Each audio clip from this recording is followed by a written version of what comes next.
In last week's edition of Practical Assertion, entitled When It Rains, It Pours, I talked about those challenges that seem to come one right after the other. I had many responses, and I'd like to thank those of you who were moved to do so. One of the responses from my one-time rival on the softball field and now my fellow church member inspired this follow-on edition. Here is what he had to say. He says, "Thank you for the loving reminder of being thankful even during storms of life. You mentioned vehicle problems. You have a vehicle. Some do not. You mentioned children and college expenses. Some children are working for the state on the other side. You mentioned things that we should smile about and say, I am blessed. My favorite Old Testament passage says, but they that wait on the Lord shall ... He recommends that I finish it. And then he says, the New Testament in the book of Luke, the wayward son came home. He says, I am blessed in spite of myself.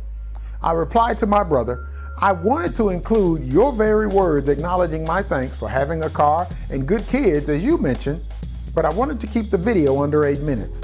Great minds think alike, and I'm glad to see that you captured the essence of my thoughts. God is good. Stay strong, my brother." And so in this edition of Practical Assertion, I thought it appropriate again as a follow-up to last week to discuss the importance of counting our blessings. I am convinced that we are generally not as thankful as we ought to be. Why is that? Well, I have some ideas as to why, and I'd like to run them by you and see what you think. First of all, life can get so difficult that we often lose sight of just how blessed we really are. I am convinced that this is part of the enemy's tactic. Satan does not want us to acknowledge God's goodness, and so he will throw challenges our way to take our mind off of our blessings. In fact, he actually tries to convince us that God has deserted us or no longer cares for us. You see, he wants us to doubt God's providential care for us. Challenges, tribulations, and hardships come our way, and if we're not careful, we blame God or lose sight of our blessings because we are overly focused on the trial. I'm not trying to turn this into a Bible study though I could, but take a look at Job chapter 1 and see if you get what I'm saying. Secondly, sometimes we fail to give thanks because we believe that we are the reason we have what we have. Our education, our talents, or maybe we think that our good looks are the reason we have what we have. This brings to mind Jesus' parable of the rich fool found in Luke chapter 12. But again, I'm not trying to turn this into a Bible study. But if you happen to have the time and feel so disposed, go for it. Check it out and share your thoughts. Then, sometimes we get so busy with life that we fail to count our blessings. Have you ever been so hurried that the entire day goes by and then you realize that you hadn't stopped to pray? You know, you wake up, that's 1, rushed. Get dressed, that's 2, in a frenzy, fix your collar. Slam some breakfast, that's 3. Jump in the car, that's 4. Head to the job, that's 5. And arrive, that's 6. And get right into the rigors of the day, that's 7. You fight through the headaches while at work and can't wait to jump in the car and head anywhere but that place, right? You get home, that's 8.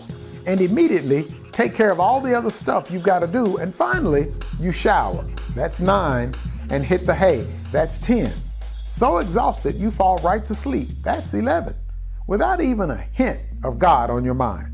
Be honest now, has this ever happened to you? Our daughter Jasmine told my beautiful wife about a post that she'd seen on Pinterest which asked a very profound question, and that is, what if the only blessings that we would have around our beds when we awakened in the morning were the ones that we gave thanks for the night before? Is that powerful or what? Many of you may be saying that this doesn't apply to you because you are thankful and you give thanks. But let me challenge your thinking and ask this. Are you giving thanks but not counting your blessings? What I mean is, or maybe what I'm suggesting, is that many times we're so generic in our Thanksgiving where we will do a blanket thanks. You know, the kind where you say, thank you for my many blessings. Let me recommend to you that you actually try counting your blessings, just as we did a moment ago. Take a moment this evening and list all of the blessings that you enjoyed today. Let me also suggest that you take a moment to check out the song by India Ari entitled A Beautiful Day, where she asserts life is a journey, not a destination. There are no mistakes, just chances we've taken. Lay down your regrets, because all we have is now. Now this is the part right here where she says, wake up in the morning and get out of bed. Start making a mental list in my head of all the things that I am grateful for. Go, India. You've got the right idea. Make it a beautiful day, and we'll see you again next week for another edition of Practical Assertion. Don't forget to let me know what you think. I look forward to hearing from you. Take care.